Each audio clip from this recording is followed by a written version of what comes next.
Good morning. রোজ সকাল সকাল একটু করে হেঁটে নিই। আজকে ভাবলাম একটু সকাল সকাল ভিডিও বানিয়ে নিই।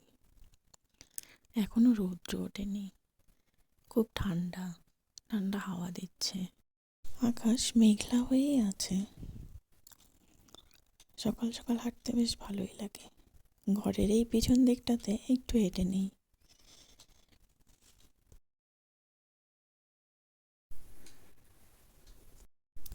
হাঁটা শেষে আবার কি ঘরে এসে রাতের বাসনগুলো ধুয়ে নিলাম। এরপর একটু চা বানিয়ে নিচ্ছি।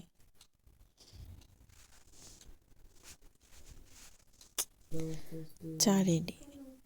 আজ চায়ের সাথে কেক খাবো। এরপর মেয়েকে পড়তে বসিয়ে দিলাম। একা একা কি আর পড়ে, আমাকেও বসতে হয় তার সাথে।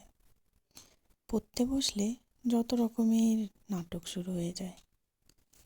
লিখতে দিলে বলবে পড়বো, পড়তে দিলে বলবে লিখবো, এইভাবেই তার চলে।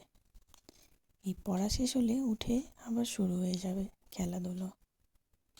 সকালের বেশ কিছুটা সময় এর সঙ্গেই কেটে যায়। তারপর তো কত কাজ। কাজ শেষে বাইরে তাকিয়ে দেখছি, দেখো ওই দিকে ঘরের উপরে একটা বাঁদর ঘুরে বেড়াচ্ছে। পালিয়ে গেল আমাকে দেখে। এখনো সারা দিন আজ আকাশটা মেঘলা হয়েই রয়ে গেল। চলো আজকের মতে টাটা, বাই বাই।